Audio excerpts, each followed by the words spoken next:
Louisiana beer reviews.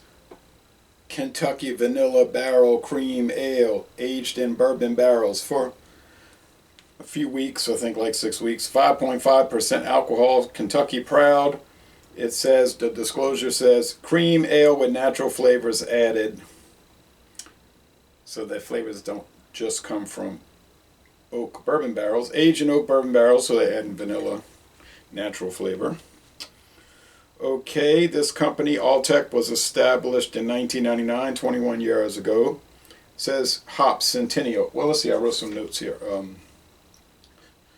Two-row pale,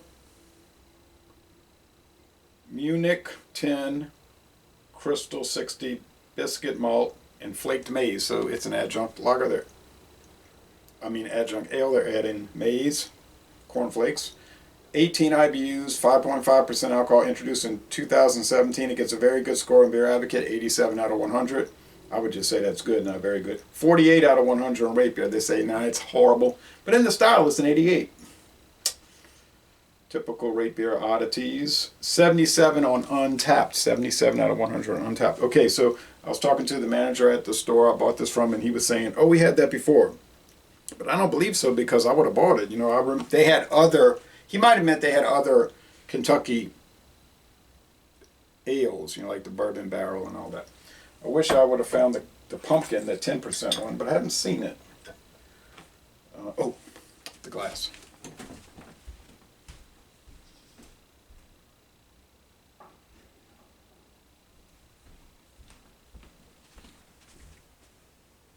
Good. Okay,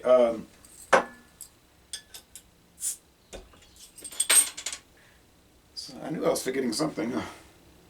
Nice water vapor.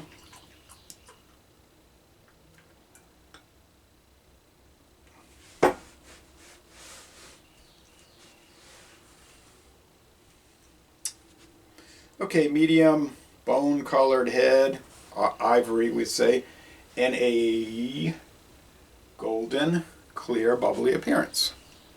Clear golden bubbly appearance, how you like that? Don't think there's going to be too much lacing with this. I intend to watch all the video reviews. There's a fair amount. Oh. What are the natural flavors? I guess vanilla extract. Smells like, and those things are too hard to take, like if you open the canister and just smell it through the plastic seal, it's almost unbearable. Those glass canisters of one vanilla bean in there. So I think they're using vanilla extract. What about bourbon barrel? There may be some faint bourbon barrel wood, but if I didn't know about it, I wouldn't be talking about it. And some sweetness, some pale malts. What about corn? Maybe yellow corn, which I guess is what cornflakes are made with.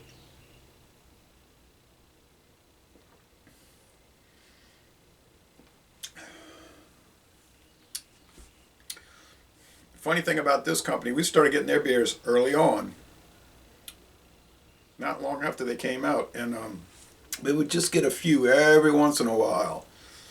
It started by an Irishman, this company. Now they have a distillery. Whoa, whoa. I'm getting a lot of cream ale biscuitiness. And even that Duncan Hines cream cheese cake frosting. You get that with the Genesee cream ale. If you get Genesee cream ale, they use flaked maize also. You're going to notice a lot of carryover to this. Of course, the Genesee is not using it's not using a bourbon. It's not given a bourbon barrel treatment, although that would be a good idea for Genesee. Genesee cream ale bourbon barrel. They're not adding prickly carbonation. They're not adding vanilla extract. Seems like there's another flavor in here.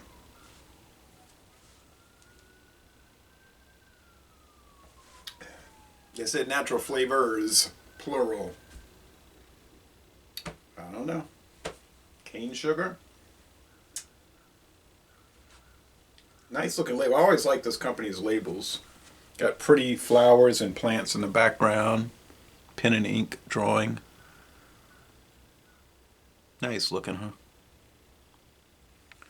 I haven't been totally thrilled with all their beers, but they're fine. I mean, it wasn't cheap. It was $3.49 a bottle. I bought this one, and I bought the peppermint. They were so new. Look, they were so new, they didn't even have them in the system. That's why I know they didn't have it. I know they didn't sell this before because it wasn't in the system.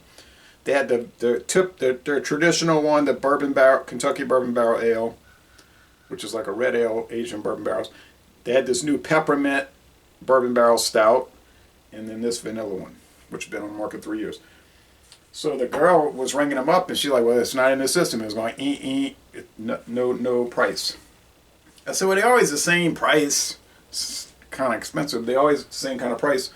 So I went and got the bourbon barrel. I said, "I know that's in the system." She rang it up. Whoop, there it came up, $3.49. So she charged me twice, and she said, "You want the bourbon barrel?" I said, "Well, let me wait and see if I feel like coming back to that one and a revisit. But I'll just get this vanilla and the peppermint." And so she said, "Okay." So $6.98 for 2 bottles. You can determine if you think that's a good value, but that's the world of craft beer today.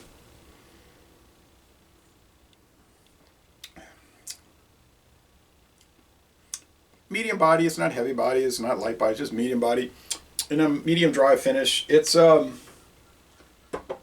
had good cream ales like Genesee from 1960. You know, the legendary cream ale. Kingfisher from Trefunctor Brewing in Louisiana, really nice cream ale, but it's $10.99 a 6-pack. Little Kings, to me, not a good cream ale because it tastes like metal shavings. Schindling, Little Kings. I don't see that around anymore. It showed up here for a minute. I don't even know if that company's still in business. I don't think they were doing too well. Moreland, Schindling.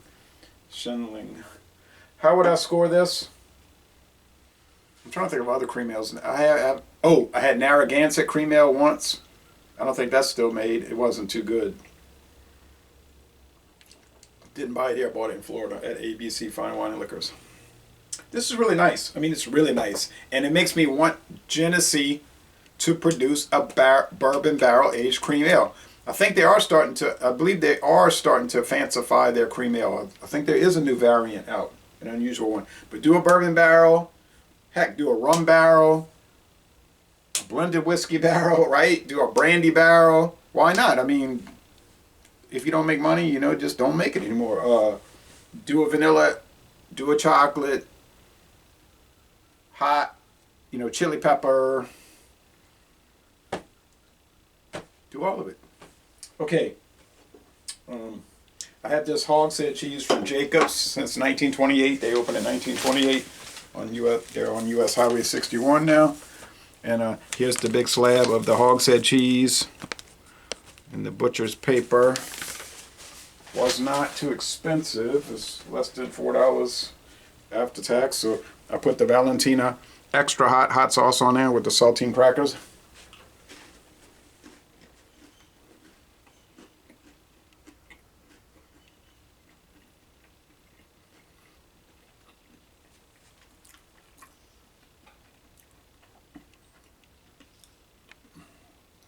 I guess a lager would pair better with this, like a real clean, crisp lager, like a Budweiser, Bud Light Platinum, or Genesee lager type thing. But this is good. It's very spicy. The lady asked me, the girl said, "You want mild or hot?" I say hot.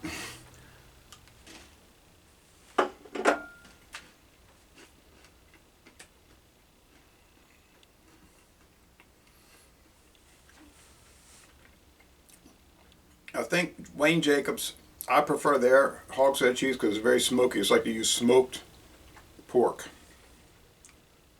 They're on the old U.S. Highway, Louisiana Highway 44. The one that got replaced by the big 4-lane. But My friend David, on the other hand, said, I don't like that. I don't like hogshead cheese that's smoked.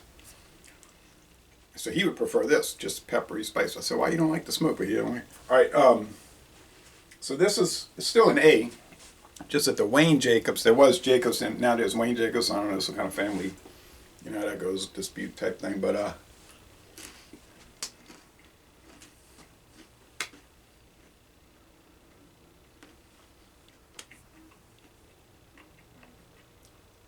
it's definitely an A. And then I'm going to try to check out next month Bailey's, another historic smokehouse here. Bailey's on Dewey and whatnot. I'm try their hogshead cheese.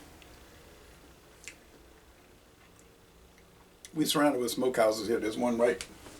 I could look out that kitchen window and see the smokehouse. That's not a commercial. That's just they do their own. They smoke their own andouille sausage and whatever else they smoke in Tasso or whatever. And then they have their own vines where they make their own muscadine grapes for wine or whatever.